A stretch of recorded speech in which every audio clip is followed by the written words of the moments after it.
Hello guys, നമസ്കാരം. ഞാൻ ഇന്നൊരു പുതിയ ഐറ്റം നിങ്ങളെ പരിചയപ്പെടുത്താം.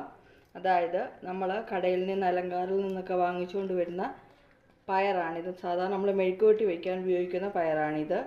ഈ പയർ നമുക്ക് വാങ്ങിച്ചുകൊണ്ട് വന്നതിന് കുറേ മിച്ചം വരുമല്ലോ. അങ്ങനെ മിച്ചം വരുന്ന കുറേ പയറുണ്ട്.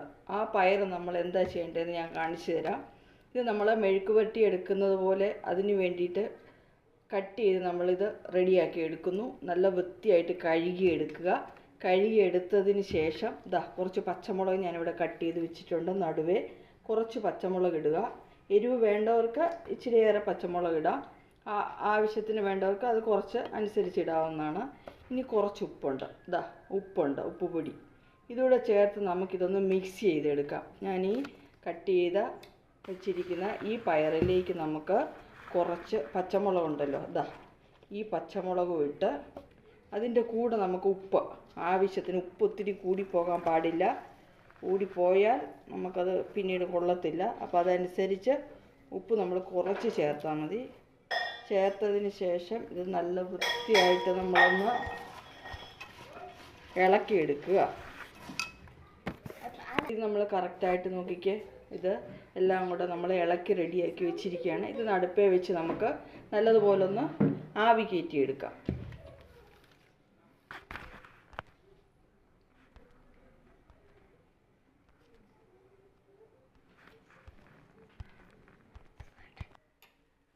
അപ്പോൾ നമ്മളിത് അടുപ്പിലോട്ട് വെച്ച് നമ്മളിനി ഇത് ആവി കയറ്റാൻ പോവാണ്. ഇത് നമ്മളൊരു അടപ്പിട്ട് നല്ലപോലെ അടച്ച് ഒരു 5 മിനിറ്റ് അത്ര മതി. അപ്പോഴത്തേക്ക് ഇത് റെഡിയായി കിട്ടും. ഞാൻ നിങ്ങളെ കാണിച്ചു തരാം.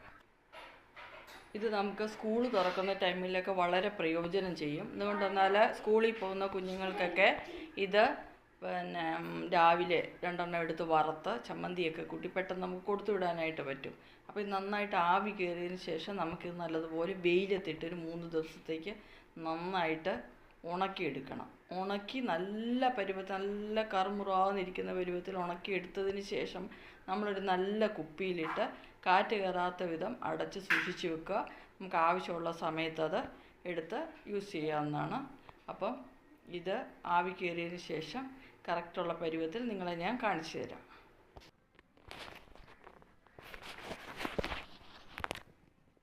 ഇതാ കറക്റ്റ് പരുവത്തിൽ ഞാനിത് ലെവലായിട്ട് സെറ്റ് ചെയ്ത് എടുത്തിട്ടുണ്ട്. ഇത് നല്ലതുപോലെ. അപ്പോൾ ഇനി ഇത് നമുക്കൊരു വെയിലത്ത് നല്ലതുപോലെ ഉണക്കി, നല്ല വൃത്തിയായിട്ട് ഉണക്കി നമുക്ക് എടുക്കണം. ഇത് നിങ്ങളിങ്ങനെ ഒന്ന് ട്രൈ ചെയ്ത് നോക്കുക. വെയിലത്ത് വെച്ച് നന്നായിട്ട് ഇത് ഉണക്കി ഒരു 3 ദിവസം കൊണ്ട് നന്നായിട്ട് ഉണക്കിയെടുക്കണം. അതിന് ശേഷം